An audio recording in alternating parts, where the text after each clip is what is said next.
꼭 알아야 할 어제의 뉴스. 임종석 대통령 비서실장의 중동 방문이 알려진 건 휴일이었던 지난 10일입니다. 청와대는 해외 파병부대 격려를 위해 간 것이라고 설명했지만 각종 추측이 난무했습니다. 비서실장이 대통령 특사 자격으로 해외를 방문한 것도 이례적인 데다 출국 다음 날 방문 사실을 알린 것도 흔치 않은 일이었습니다. 우선 임 실장이 문 대통령의 특명을 받고 북한 관계자를 만난 것으로 보인다는 주장이 나왔습니다. 과거 동남아 등 제3의 장소에서 청와대나 정부 유력 관계자가 북한을 접촉해왔던 선례를 거론하면서입니다. 아랍에미리트나 사우디아라비아 원전 수출 관련 접촉을 위해 방문한 것 같다는 추측도 불거졌습니다. 심지어 이명박 정부 비리와 관련된 목적으로 아랍에미리트를 찾았다는 보도까지 나오면서 파장은 더 커졌습니다. 청와대는 제기된 추측 보도가 모두 사실 무근이라며 확인 절차를 제대로 해달라고 밝혔습니다. 청와대가요, 여러분들 이렇게 말씀하실까 봐 특별히 다른 의미 부여하지 마라, 있는 그대로다, 이렇게 이야기했어요. 박근혜 정부 당시 해수부가 만든 문건은 세월호 특별조사위원회의 BH, 즉 청와대 조사를 막는 데 초점이 맞춰져 있습니다. 특조위가 세월호 참사 당시 박 대통령의 7시간 행적을 조사하려 하면 여당 추천위원이 전원 사퇴해야 한다고 나와 있습니다. 여당 의원들도 비판 성명을 발표해 힘을 보태야 한다는 시나리오도 나옵니다. 이 문건이 해수부 내부에서 작성됐다는 사실은 이번 감사 결과 확인됐습니다. 현안 대응 문건에 관련된 초안 관련된 것을 내부에서 작성을 했고 그것을 BH 쪽에 메일로 보낸 정황을 저희가 확인을 한 상황입니다. 상부 지시로 문건을 작성했고 청와대 국민소통 비서관실, 해양수산비서관실과 협의했다는 실무자 진술도 확보했습니다. 이번 조사에서 세월호 특조위 활동 기간을 일부러 축소한 정황도 확인됐습니다. 활동 시작 시점에 대한 법률 자문 결과와 법제처의 해석을 받았지만 반영하지 않았습니다. 법제처의 해석보다도 한 달 반가량 이른 2015년 1월 1일을 시작 시점으로 잡는 바람에 특조위도 예상보다 빠른 2016년 6월 활동을 마감해야 했습니다. 해수부는 특조위 활동기간 축소와 진상규명 방해 문건 작성 관련자들을 검찰에 수사 의뢰하겠다고 밝혔습니다. 박근혜 정부 당시인 지난해 3월 해군은 강정마을 주민과 시민단체 관계자들을 상대로 34억 원대 소송을 냈습니다. 제주 해군기지 반대 시위로 공사가 지연돼 거액의 손실이 났다는 이유였습니다. 이에 대해 지난달 법원은 정부가 구상권 소송을 취하하고 앞으로도 국가와 주민이 해군기지와 관련한 소송을 서로 제기하지 말라는 강제 조정안을 냈습니다. 이번 사안이 법적 다툼으로 가기보다는 원만한 타협을 통해 해결돼야 한다는 쪽으로 법원이 일종의 중재안을 낸 겁니다. 정부는 오늘 국무회의에서 법원의 조정안을 수용하기로 결정했습니다. 소송이 지연되면 승패와 상관없이 분열과 반목이 심화될 것이라며 국민 통합을 위한 대승적 차원의 결정이라고 이유를 밝혔습니다. 문재인 대통령은 앞서 대선 기간에도 강정마을 해군기지 소송을 철회하겠다며 국책사업 추진 과정에서 발생한 갈등에 책임 있게 대처하겠다고 공약한 바 있습니다. 방송 중간에 좋아요를 눌러주시면 큰 힘이 됩니다. 미리 감사합니다. 2부 시작됐습니다. 이준희 실장. 네. 너무 스피디하게 가다 보니까 얘기 잘 못 썼는데 지금 의원님이 정봉주 의원하고 방송 여러 개 하잖아요. 네. 자주 뵐 거 아니에요. 네. 뵀습니다. 본인도. 네. 지금 정봉주 의원 심지어 전국구까지 나왔어. 의원님이. 네, 맞습니다. 어쩌라고 지금 그러시는 거예요, 지금? 왜? 정봉주 의원하고 무슨 콤비도 아니고 막 방송을 몇 개씩 하는 건 전 도움 안 돼요, 그게. 아니 그거보다 정봉주의 전국구 나간 아이템이 좀 독특했어요. 다른 국회의원분들 소개하고 이러는 거? 네, 우리 집에서 같이 사는 남친이 참 오지랖도 넓다. 자기 처지를 돌아봐야 돼. 이렇게 얘기를 했어요. 그래서 저도 생각해보니까 그 말이 맞긴 한데. 아니 의원님 스피커가 크니까. 어쨌든 그런데 이제 제가 정봉주한테요, 봉도사한테 그걸 해달라고 한 것도 아니에요. 그냥 제가 홍익표랑 강훈식이랑 조홍천이랑 후원금이 안 찼다는데 어떡하지? 걱정을 혼자 했더니 그러면 어떡하지? 김영민의 뉴스 브리핑에 나가야 되겠다. 내가 그랬어요. 그랬더니 거긴 효과 없고 전국구에서 하면 된대요.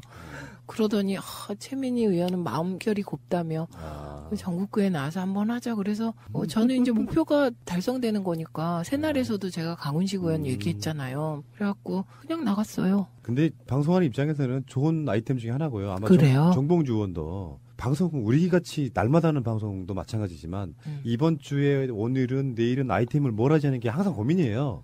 그중에 특별한 기획이라고 생각을 했을 거라고 생각이 들고 어쨌건 그래요? 이제 마치 이제 정봉주 의원은 막 TBS, SBS 전국까지 막 최민희 의원을 막 이렇게 불러다 쓰는 거는 저는 반대합니다. 왜냐면은 이게 콘텐츠 고갈, 이미지 고갈 이런 게 있어요. 그래요? 저는 그런 생각이 없었는데 나는 그런 거 따질게요 앞으로. 이런 게 있잖아. 데일리 방송은 특히 우리 같은 방송은 맨날 나가니까 일주일에 한 번 나오는 유명한 방송들이 있잖아요. 그 사람들 거 먼저 듣고 이런 게 있어요. 그러니까 이게 어떤 소중함을 못 느끼는 거. 언젠가 내가 방송을 딱 중단하면 사람들이 현기증 날 거야 아마. 울렁증 생기고. 그럴 것 같은데요. 제도로서의 민주주의가 흔들리고 구타는 일은 이제 없습니다. 민주주의가 밥이고 밥이 민주주의가 되어야 합니다. 그래가지고 그 조홍천 의원님하고요, 홍익표 의원님하고 고맙다고 메시지 왔어요. 특히 조홍천 의원님은요, 어떻게 그렇게 내가 하고 싶은 말을 다 알고 그렇게 얘기해줬냐고 그렇게 얘기를 했어요. 그래서 기분이 좋던데. 나중에 품앗이가 됐으면 좋겠습니다. 뭐? 근데 이제 이 이야기는 전국에서 나온 이야기가 아니고 또 다른 팟캐스트 시사 안드로메다라고요. YTN에서 하는 게 있어요. 이 작가 등등이 진행하는 건데 거기 또 나갔어. 이게 정봉주가요? 전국구에 지난주에 이 작가가 사회를 보고 했던 프로그램이 있었어요. 예. 정봉주 의원이 이제 패널로 나왔던 그게 있었고 거기에 대한 포맷인 거예요. 내가 봤을 때는 그래. 그 YTN에서 하는 시사 안드로메다에 정봉주 출연해가지고 묻는 질문에 성탄절 특사는 좀 어렵고 내년에 뭐 특사나 사면 이런 것이 되면 지금 현재 안철수 지역구였던 노원병 여기에 출마할 생각 없냐는 질문에 난 국회의원 다시 안 한다 이렇게 이야기를 하니까 이제 이게 기사로 좀 떴어요. 이런 거거든요. 국회로 돌아가지 않는다 그러면서 약간 모호하게 얘기를 했는데 국회를 통한 정치는 다른 후배들한테 하라고 해라. 내가 지금 들어가면 동기들이 4선이다. 1, 2년 지나서 들어가면 동기들이 5선이다. 국회의원은 초선하면서 활약했으니 국회는 더는 안 해도 된다. 뭐 이렇게 이야기를 했다고. 그러면 우리가 이제 낙곰수에 대한 어떤 빚이 있잖아요. 마음의 빚이. 네. 그것 때문에 정치활동도 힘들어졌고. 근데 다시는 국회로 들어가고 싶은 생각이 없다고 공식적으로 이야기를 했으니 뭐 이게 번복되는 일은 없겠죠. 저는 그 전에 6월 지방선거 전에 정치인 특사는 없을 거다 이렇게 단언 드린 적이 있습니다. 그러니까 6월 출마가 불가능한 것이죠. 네. 그리고 그게 불가능하다는 걸 본인이 잘 알고 있지 않을까 이런 생각이 들어요. 그리고 저는 거듭 말씀드립니다만 정봉주 의원을 만약에 12월에 성탄절 특사를 하게 되면 그건 정말 MB를 타겟으로 적폐청산을 하고 있다는 대대적인 정치보복 논란에 휩싸여요. 어쨌든 BBK와 다스 등은 검찰이 수사를 해야 되잖아요. 근데 아직 수사를 이제 지금 재개를 했다고 합니다만 그 결과가 전혀 공개되고 있지 않거든요. 그래서 특사가 불가능하기 때문에 애당초 불가능한 거다. 그래서 정봉주 의원 말 중에 이제 1, 2년 지나서 들어가면 동기들이 5선이다. 이 부분 되게 현실적인 거예요. 네, 그래서 정봉주 의원이 지금 재선해서 5선인 동기들하고 뭘 해볼 수가 없죠. 국회는 이게 계급사회고요. 선수에 따라서 할 수 있는 일이 완전히 제한돼 있기 때문에. 그리고 저는 무엇보다 저도 봉도사에게 이런 얘기 한 적이 있어요. 봉도사는 앞으로 정치 못할 거예요. 이렇게. 그랬더니 또 그때는 왜? 이러더라고요. 왜? 제가 이렇게 높이 올라가질 않아서 왜? 이렇게 지금 목소리가 높이 올라가질 않아. 한번 해봐 주세요. 왜? 그랬어요. 그래서 제가 말하길 당신 답답해서 더 이상 정치 못한다. 국회의원이 되면 말을 골라서 해야 되고 우선 당인이기 때문에 하고 싶은 말 속 시원하게 못 질러서 병 걸릴지도 모른다. 그랬더니 100% 맞다 그러던데요. 그러면서 이게 이런 이야기가 나온 게 아닌가 싶어요. 그러면 결국에는 최민희가 정봉주의 출마를 막아. 그건 아닙니다. 자, 지금 최경환 의원에 대한 체포동의 요구서가 국회에 제출됐습니다. 오늘 12일 날 됐는데요. 한국당의 반응이요. 네. 답이 나왔어요. 그러니까 가장 한국당스러운 답인데 우리는 표결에 불참할 것이다. 그 이제 어떤 상황이 반대가 아닌 이유가 일단 당대표가 홍준표라는 입장, 네. 최경원과 척을 지고 있고 네. 그리고 하나 더는 이게 비리에 관련된 문제라서 마냥 그걸 거부할 수는 없을 거라고 생각이 들어서 찬성도 반대도 안 하고 못하고 국회의원, 자기 당의 국회의원에 관한 문제니까 표결 불참할 것이다까지만 나온 거면 사실은 허락해 준 거나 다름없잖아요. 맞죠. 그런데 그나마 이제 좀 부결시킬 생각이 1이라도 있으면 참석해야죠. 그러니까. 그래서 찬성 표결 그 숫자가 높아지면 민주당이 엄청 부담되는 거죠. 그렇죠. 그런데 아예 표결에 참여를 안 해주면 이거는 뭐 민주당하고 국민의당하고 정의당하고 손잡고 들어가서 과반 찬성이면 되는 거거든요. 과반 출석에 과반 찬성. 그러니까 이건 뭐 그냥 사실상 동의한다. 그 얘기죠. 그러니까 홍준표가 최경관 엿먹으라라고 봐요. 그러니까요. 그래도 홍준표 대표가 여러 가지 수를 쓰긴 해요. 그래도 특검법 안에 또 넣어주긴 했잖아요. 최경환 방탄특검법. 그러니까 같은 당인으로서는 이 선택밖에 없었다. 저는 그렇게 일단 봤어요. 그러니까 자유한국당은 표결에 불참하는 방식으로 최경환 잡아가세요라고 할 거다. 네. 참. 그런데 이게 이제 본회의 일정이 22일 단 한 번밖에 없어요. 그리고 23일 날 임시국회가 끝나요. 그런데 이번 임시국회나 본회의는 정말 그 성원하기가 힘들 겁니다. 왜냐하면 이제 그동안에 의원들이 외국에 못 나간 분들은 이제 외국에 나가려고 이제 준비도 하고 나간 분들 계실 수도 있고요, 지금. 그럼 150명 안 되면 어떡하죠? 큰일 나는데? 그렇죠. 그러니까 지역구에 또 뭐 돌아다닐 때가 많습니다, 연말에. 그렇기 때문에 성원이 되게 문제가 될 거예요. 그래서 22일 안 하면 23일이 마지막 날인데 23일 한 번 더 본회의를 연다? 불가능하죠. 그러니까 22일 반드시 처리해야 되는 거고요. 이제부터는 성원이 되냐, 과연. 국회 과반이 참석하냐. 이게 이제 정말 중요하게 된 거죠. 지금 최명길 자리하고 안철수 자리에 2개가 빠져서 298석이니까요. 네. 149석 정도는 돼야 되는 거죠. 그렇죠. 149석입니다. 아이고. 지금 뭐 이우현 의원도 지금 국회 불체포 특권 지금 누리려고 병원에 들어가 버렸어요. 수술하신대요. 그러니까 갑자기 뜬금없이 무슨 포경 수술도 아니고. 아니 갑자기 수술을 잡아요. 참, 네, 죄송합니다. 아니 우리가 놀라시는 거 봐. 그 어느 영화와 같은 일들이 이루어지기를 이런 노래 그렇죠, 가사가 있습니다.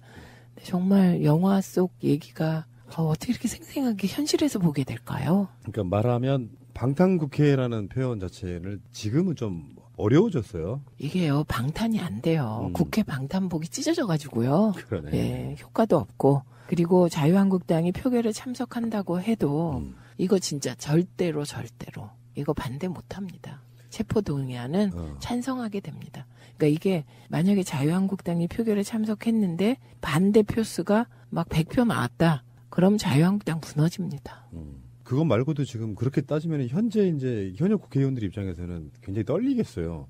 최경환이 사실 선두잖아요. 지금 앞에. 네. 최경환 뒤에 줄줄이 지금 엮일 가능성이 높은 사람들이 많은 입장에서는 국회의원들도 굉장히 좀 공포스럽겠다. 특히 이제 비리 같은 게 좀 많은 정치인들 입장에서. 공포스러워야 되고요. 네. 그리고 저는 김영삼 대통령이 나름 괜찮은 데가 있다고 생각해요. 그 명예를 얻거나 돈을 얻거나 둘 중에 하나 해야지. 국회의원이라는 명예와 권력을 얻어놓고 뒤로 돈까지 받고 이게 할 짓입니까? 아 정말 갑자기 목소리가 트였어요. 좋아요. 네. 아 정말 국회의원이 부패와 비리에 관련되고 돈을 받고 이게 유권자가 준 표에 대해서 할 도리입니까 이게? 정신 차리십시오. 예. 어머 갑자기 목이 트였습니다. 아 괜찮아요. 오히려 전 목소리도 좋은데요. 더러워지 마세요. 그래요? 차분하고요. 아주 고혹적이십니다. 아주.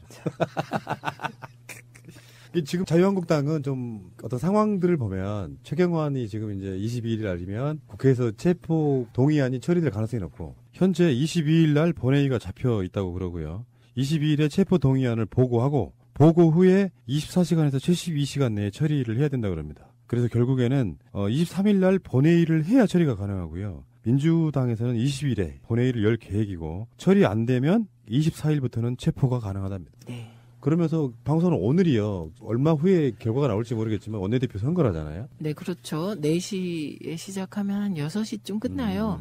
이게 이제 우리 당도 이렇게 해보면요. 우선 정견 발표라는 거를 합니다. 네. 근데 그 정견 발표 시간이 10분 정도로 제한되어 있어요. 지금 3명밖에 안 되잖아요. 그렇죠. 그러면 30분. 그리고 투표하는 데는 얼마 안 걸려요. 숫자가 116명이니까. 1차 투표에서 57명이 나오면 끝나는 거예요. 네, 근데 그렇지 않으면 2차 투표 들어가죠. 그러면 정말 상황이 복잡하게 될 가능성이 있지요. 방송 나갈 때는 이미 결과가 나왔기 때문에 그렇죠. 따로 알려드릴 텐데요. 일단은 친박 홍문정하고 다음에 친홍 김성태하고 중립지대 한성교거든요. 근데 네. 푸나님이 한성교를 중립이라고 하니까 정말 지들끼리는 그렇죠. 네. 그들끼리. 네. 네. 근데 그 상황에서 중립지대 후보가 한성규가 이주영하고 또 이렇게 정책위 의장으로 이렇게 서로 한 팀을 팀워크를 만들고요. 이런 상황에서 대체적인 예측은 한성교의 중립지대가 없다면 김성태가 이길 것이다 이런 표현을 했어요. 근데 만약에 여기서 김성태가 아닌 비홍이 당선될 가능성이 높으면 자유한국당은 어떻게 해야 될까요? 그거는 뭐 자유한국당은 친박이죠, 뭐. 친박. 예. 지금 이제 친홍 비홍으로 나뉘는 게 홍준표 대표에겐 나빠요. 가장 나쁜 프레임이죠. 그게. 네. 그런데 자유한국당엔 좋아요. 자유한국당 누구에게 좋을까? 친박들에게 좋아요.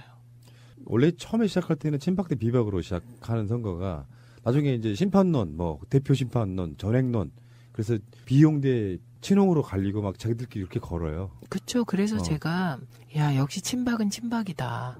박근혜가요 집권 세력이고 대통령이면서 늘 선거 때 야당 심판론을 들고 나왔어요. 그러니까 어떻게 그런 건 그렇게 잘 배웠냐 이런 생각이 드는데요. 그렇게 해서 친박이 원내대표가 되면 이제 자유한국당은 미래가 없는 거죠. 왜냐? 그러면 친박 원내대표와 그야말로 비박 홍준표 간에 지방선거를 놓고 격돌을 하게 될 겁니다. 그 격돌이라는 거는요. 상상 초월이에요. 공천권을 놓고 벌어지는 싸움은 진짜 정당 내 사람들은 비적대적인데 완전 그 정당 밖에 다른 정당보다도 더 심하게 싸웁니다. 공천권을 놓고. 의원님 근데 또 우리가 까먹고 있었는데 홍준표 대법원 판결은 언제 나올까요? 왜 이렇게 딜레이가 심하죠? 그러네요. 그런데요. 생각해보면 대법원도 해직 기자 최승호 등에 대한 판결을 2년 동안 안 한 적도 있어요. 이게 반홍 입장에서는 홍준표가 빨리 대법원에서 판결이 좀 나와주기를 바라는 부분이 이게 그렇겠죠. 대법원이 쫙 생각 없이 홍준표가 당대표로 있는 상황인데 지방선거를 바로 앞두고 그냥 확 채가버린다거나 그러니까 지금이 가장 저는 어떤 판결의 적기라고 봐요. 그렇죠. 지방선거가 다가갈수록 대법원 판결엔 부담이 되죠. 특히 네. 홍준표를 유죄라고 판결 내리면 내릴수록 빨리 해야 되는데 대법원이 6월까지 안 할 것 같은데. 그 법원 쪽에서 뭐 따로 법원 하나 만들어달라고 하고 있는 게 있잖아요. 그러니까 3심 네, 법원을 네. 만들어달라 대법원 말고 네. 그런 면에서 우리가 너무 사람은 없고 판결할 건 많아서 하나 만들어줘 하고 일부러 딜레이 시키는 게 아닌가. 아 법원도 정치를 한다. 아 이거 뭐 자기들 네, 입장에서는 네. 사실 우리는 대법원에서 다룰 수 있는 것만 다루고 싶다. 웬만한 것들은 좀 3심 법원에서 처리하게 해달라 이렇게 할 수 그게 딱히 틀린 말은 아닌 것 같은데. 네, 저는 그게 근거 있는 요구 같습니다. 근데 이제 대법원 판결까지 넣으면 변수가 너무 복잡해지고 그러면 이제 또 문재인 정부가 개입했다 어쨌다 논란이 일어나잖아요. 그러니까 이제 그건 떼어내더라도 지금 이 원내대표 경선이 그들만의 리그인 건 확실하고요. 관심이 그렇죠. 별로 없어요. 누가 되든 관심 있는 건 새누리당 국회의원들 뿐인 것 같아요. 네. 그리고 새누리당의 지역위원장들 정도인 것 같아요. 아, 이제 이런 건 있어요. 아무리 꼴 보기 싫고 그래도 꼭 보고 싶은 게 뭐냐면은 어떤 사람이 어떤 자리에 앉더라도 이상하게 약간 광기, 또라이, 정말.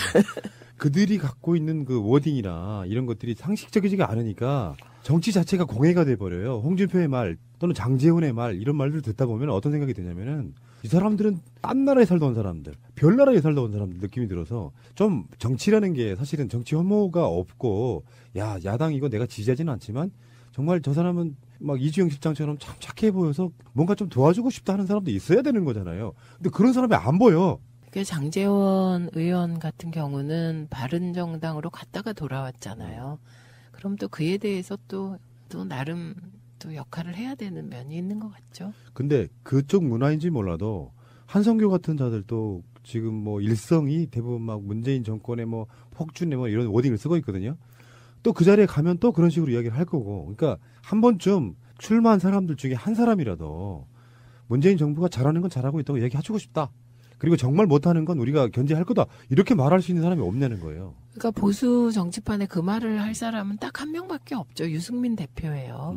예, 유승민 대표는 그런 워딩도 하고 그런 말 할 자격이 있어 보이죠. 근데 제가 제일 놀란 거는 한성교 후보인데요.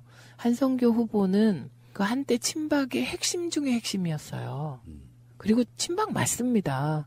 근데 갑자기 중립이라고 하니까 어리둥절하죠. 지난번 원내대표 선거 때 친박들로부터 약간 팽당한 측면이 있어요. 그 친박- 꼴찌했거든, 그 대표표를. 그러니까 그거는 친박 중에서도 실력이 좀 부족하다는 뜻? 당내 정치를 못한 사람으로 봐야겠죠. 그리고 제가 미방위 초기에 문방위원장이었어요. 어휴, 그때 그 이상한 메시지 사건 다들 까먹으셨나 봐요. 그 다음에 혹시 술 먹고 음주운전 동석 예, 하지 않았냐 뭐 이런 의혹부터 그리고 뭐 국회 경호원 폭행이냐 아니냐 그렇죠, 시비까지 원내대표가 그렇게 되면 아니죠 참. 홍준표 대표님도 막말에 누가 누구를 있어서 욕해? 그러네요. 아이고. 그러면 이렇게 되나요? 네. 홍준표 대표랑 한성교 원내대표 되면 막말 커플. 명패수 108개, 투표수 108개, 기호 1번 17표, 17표, 기호 2번 55표, 기호 3번 35표, 이것으로 기호 2번 김성태, 함진규 후보가 원내대표 정책위 의장으로 당선되었음을 선포합니다. 강기정 의원 나오시는 방송에서 제가 그래도 그 중에서 누가 당선될 것 같으세요? 그랬더니 강기정 의원은 자기 바람을 얘기하시는 거예요. 그들 중에 그래도 김성태가 좀 낫다. 노총도 해본 사람이에요. 그래서 그럼 댓글이 달려요. 김성태를 지지하시면 안 됩니다.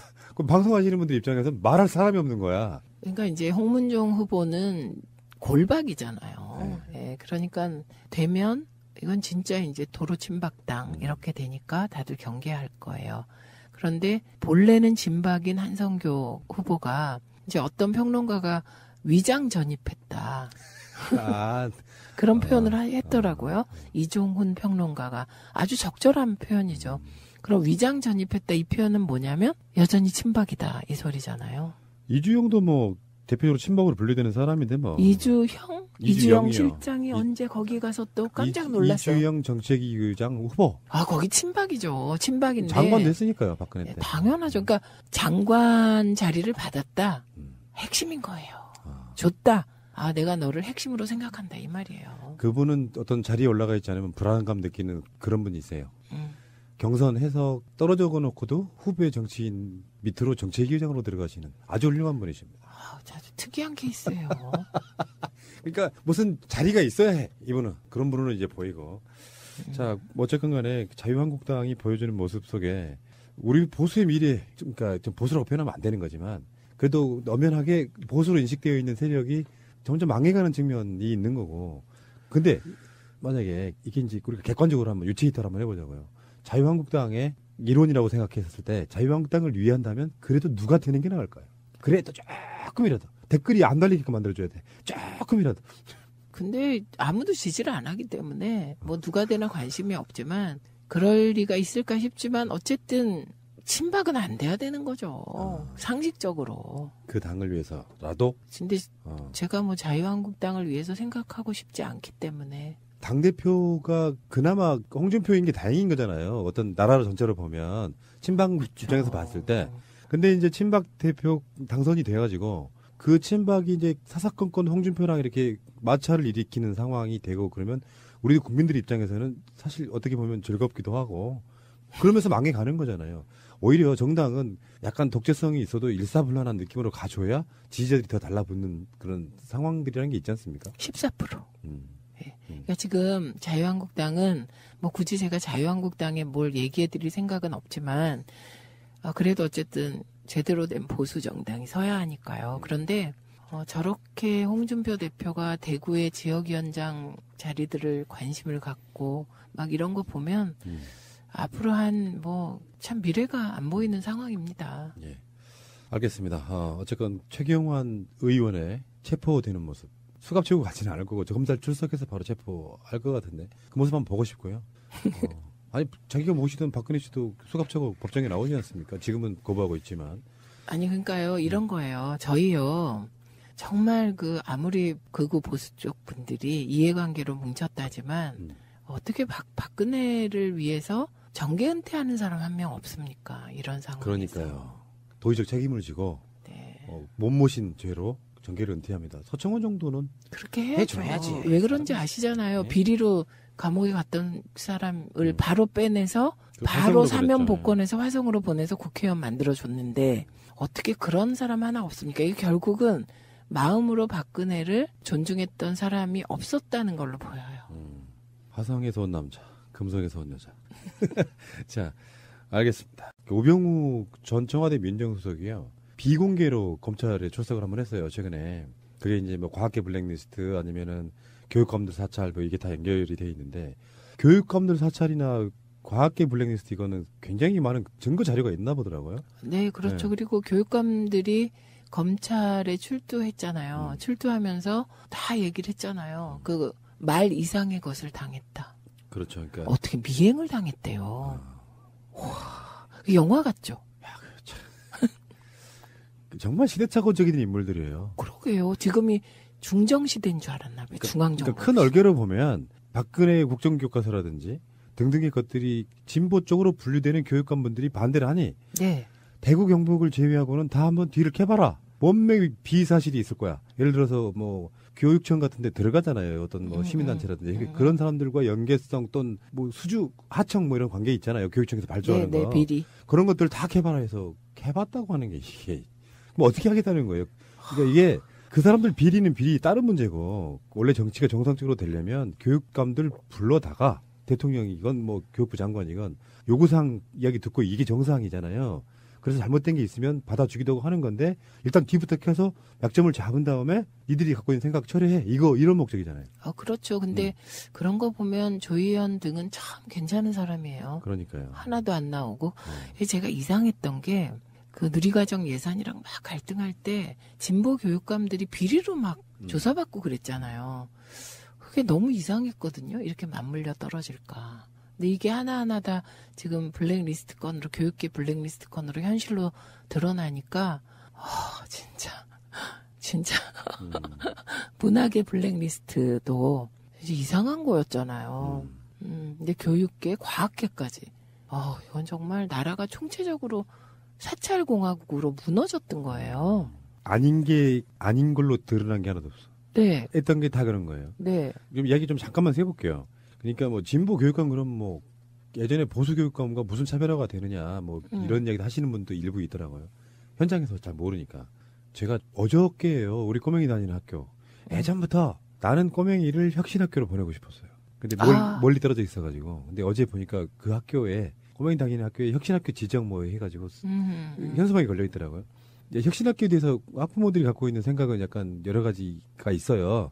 뭐 싫어하는 분도 일부 있긴 한데 앞으로 우리나라 교육이 나가야 될 방향성인 것만은 맞아요. 그렇죠. 네. 네. 그 혁신학교로 바뀐다고 하니까 그 전에 설문조사를 한번 했어요. 그래서 이제 그런 쪽에 별로 관심 없는 분들, 우리 꼬맹이 엄마, 집사람하고 나머지 분들 여러 사람이 저한테 물었어요. 어떻게 하면 좋겠냐고.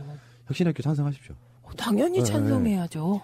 그래서 그게 찬성이 더 훨씬 많아가지고 지정된 거예요. 이번에 내년부터 이제 하는 건데 그런 겁니다. 사람이 갖고 있는 생각들 중에 자기 자식들 뭐 성적의 기계로 만들고 이번에 수능도 봤지만 그렇게 만드는 과정이 아니라 정상적으로 창의적인 아이들을 만들어서 인간적인 교육하자. 그게 혁신학교의 목표였거든요. 그렇죠. 네. 그런 관점에서 봤을 때요. 우리의 방향성들 막 그 학교라고 하는 공장에다 집어넣고 시험 잘 보는 기계로 만드는 거 우리가 다 반대하시잖아요. 결국에는 나중에는 이제 사교육도 좀 더 줄어들어야 되고 네. 그런 관점에서 봤을 때 이런 분들이 어떤 이런 상황들을 견뎌내 오면서 진보 교육감 이게 지방선거 때 또 교육감 선거가 또 있잖아요, 같이. 네, 이 교육에 있어서는 담론이 진보 담론이 이긴 것 같습니다. 그러니까 보수 담론이라는 게 이게 이제 정말 소수를 위한 특혜적 교육이라는 인식이 학부모들 사이에 광범위하게 퍼져 있는 것 같아요. 그래서 담론에서는 우리가 이제 진보 쪽이 확실히 이긴 건데 이제 문제는 우리가 가지고 있는 그 교육, 그 진보 쪽도 내용이라는 게 과거예요. 과거. 네. 그래서 교육 과정이 쭉 이제 이어져 왔는데 인간 중심 교육 과정까지 온 건데요. 이게 더 나아가서 4차 산업혁명 시대에 인간과 AI의 조화, 그게 고려된 교육 과정으로 나가야 되겠죠. 우병우에 대한 영장이 또 청구됐어요. 막 이제 그냥 뭐 이 사람은 영장이 청구되면 빠져나오고 김기춘을 능가하는 버꾸라지라고.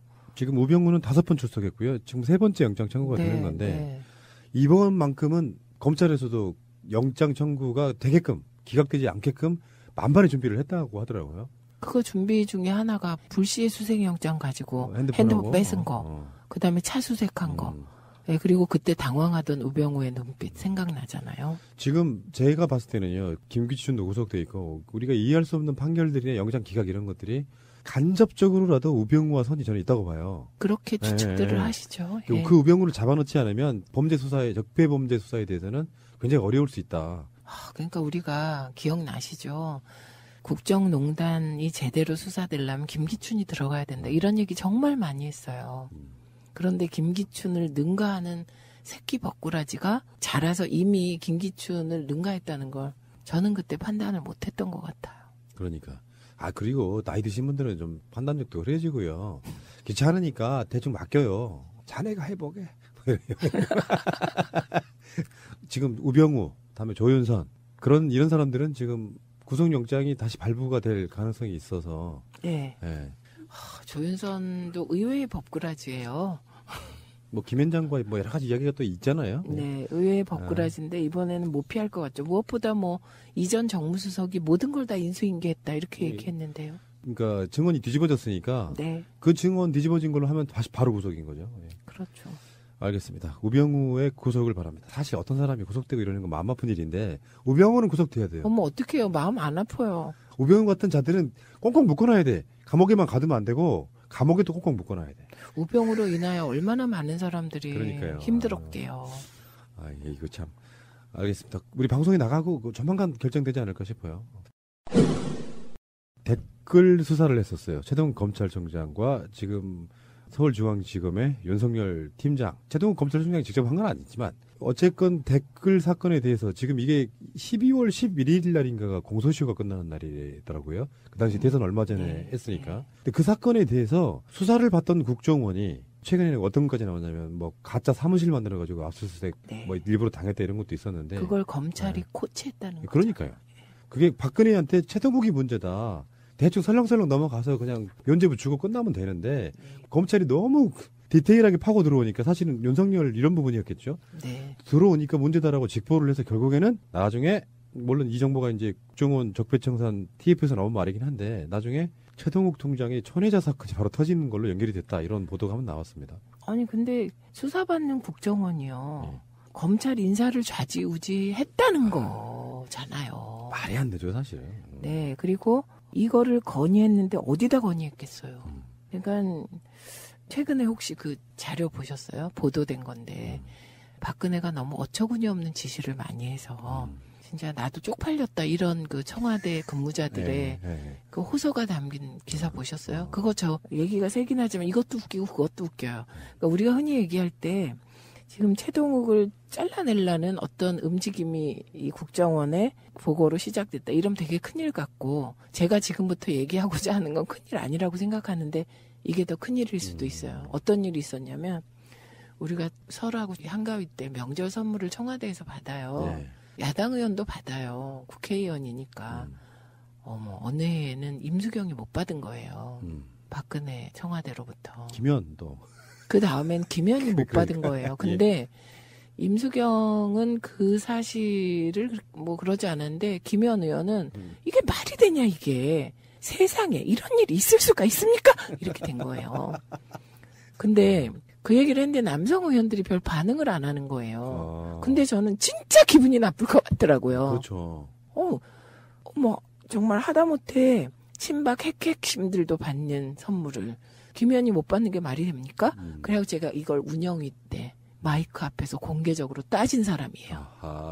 그때 이병기 실장이었어요. 그런데 더 웃긴 건 그 이병기 실장이 저에게 다가와서 한 말. 최민희 의원은 받으셨습니까? 받으셨어요? 받았어요, 2번 다. 뭐 받으셨는데요? 뭐 그냥 다 비슷비슷해요. 잣도 들어있고 꽃감도 들어있고 뭐 이런 건데. 이런 잣 같은. 그런데 어떻게 김연한테 안 보내나고. 그게 댓글 사건과 연관이 있죠. 댓글 사건. 당연하죠. 네. 댓글 사건 관계됐던 사람들은 다 못 받았어요. 그런데 웃기는 건 이제 이런 선물은 대개 행정관 수준에서 처리를 합니다. 근데 박근혜는 직접 그 명단을 보자 그래서 마음에 안 드는 사람을 찍찍 그었다는 거 아닙니까? 빼. 그런데 거기에 김연이 있었다는 거 아닙니까? 야, 이 양반. 그러니까 저는 이 사건을 보고 요거 보고 공수처가 왜 필요한지를 한 번 더 느꼈는데 당연하죠. 예를 들어서 박근혜 관련된 사건이기도 해요. 네. 근데 사회적으로 들끓고 빌발치니까 어쩔 수 없이 댓글 수사라는 걸 시켜. 근데 검찰이 눈치 없이 너무 세게 해버리네. 그 수사를 받던 국정원이 대통령님 관련된 문제예요, 이거. 그냥 가서 찌른 거죠. 관련된 문제인데 너무 세게 해요, 지금. 그러면서 이거를 꼰지르기 위해서 그런 방식이 그 특수통하고 공안통에 대한 그 문제까지도 막 들어가요. 그러니까 수사팀이 통제 불가능한 특수통 위주로 꾸려져서 인적 구성에 심각한 문제가 있다면서 교체해야 된다 그러면서 막 호남 출신이다, 대학교 때 운동권이었다. 그 일을 한 놈 중에 하나가 김진태예요. 국회에서 또 그런 일을 합니다. 이 사람은 운동권이었기 때문에 안 된다 뭐 이런 식의 비토를 놓고요. 그러면서 결국에는 끌어낸 게 국정원이 교육감들 뒷조사한 거랑 똑같은 방식이죠. 뒷조사해가지고 최동욱 총장이 헌혜자가 있다더라. 결국에는 끌어내려버렸죠. 그걸 우리가 그렇게 표현했죠. 바지를 벗겨버렸다고. 그러니까 이게 그리고 조선일보가 보도하잖아요. 첫 보도를. 근데 조선일보의 대원칙이 있다는 거 아닙니까? 허리 아래는 건드리지 않는다. 그래서 박정희의 허리 아래 문제도 보도하지 않는다는 거잖아요. 그러니까 그런데 그 원칙을 어긴 거예요. 조선일보도. 그러니까 이 최동욱의 댓글 사건을 제대로 수사하는 것이 이건 보수를 무너뜨릴 만큼 중차대한 사건이었던 거죠. 당시 남재준 원장이 댓글 수사에 대응하는 현안 TF를 구성해라 이렇게 지시를 했다 그러고요. 결국에는 그 사건이요. 박근혜의 정통성. 네. 그 부분이 걸려있는 문제였기 때문에 저는 그래서라도 공수처가 필요한 게 아니냐. 공수처 자체는 대통령을 수사할 수 있는 수사기관으로서 출범하는 거예요. 알고 보면은. 그렇죠. 네, 현실 권력을 견제하는 거고요. 그래서 저는 저 혼자 타협안을 제시해요. 그게 뭐냐면 그 홍준표 대표가 공수처를 반대하는 이유를 한 문장으로 정리했어요. 충견을 풀어놨는데 맹견까지 풀려고 한다. 예. 그러면 이제 이 맹견이 공수처를 얘기하는 건데요. 공수처의 수사 대상에서 국회의원 빼면 돼요. 빼도 하등 문제될 게 없어요. 검찰이 수사하면 되니까. 그러니까 오히려 이제 더 시급한 건 이제 문재인 정부는 청렴하리라고 생각이 들어요. 그리고 문재인 대통령과 이호철 수석이 참여정부 때 수석 비서관으로 들어가면서 친인척들의 모든 전화를 안 받았다는 거 아닙니까? 그러니까 문재인 정부는 뭐 큰 일이 없기를 기대하고 그럴 것 같아요. 그런데 권력은 늘 부패의 소지가 있는 거거든요. 일반적으로. 그렇기 때문에 저는 공수처가 만들어지면 그 핵심 타겟은 두 집단이라고 생각해요. 대통령과 대통령 주변. 그리고 또 하나는 검찰. 그렇죠. 예, 왜냐하면 검찰이 검사들의 비리를 제대로 수사하는 거 본 적이 없거든요. 예, 그렇기 때문에 이제 공수처가 세워지면 타겟을 두 집단으로 딱 하면 될 것 같아요. 대통령과 대통령 주변. 예. 근데 공수처는 그리고 검사. 네. 우리나라 역사가 시작된 일에 굉장히 어마어마한 사건 중에 하나가 공수처 설치라고 보면 그렇죠. 될까요?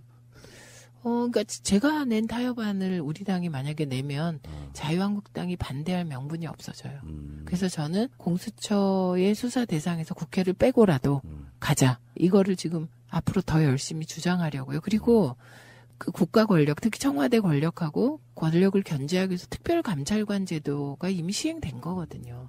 그리고 특별감찰관 제도에 대해서 우리 당이 비판을 많이 했고 한계가 많은 제도 맞지만 그래도 특별감찰관 제도를 운영하다 보니 우병우 문제도 터진 거잖아요. 맞습니다. 네. 이석수 감찰관이 그런 거였죠.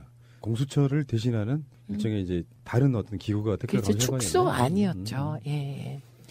자, 그렇게 되면은 이제 조금 적폐청산에 있어가지고 아까 말씀드렸던 최경환, 우병우 등등의 여러 가지 이야기가 나오고 있습니다만 올해 우리도 방송 며칠 안 남았어요.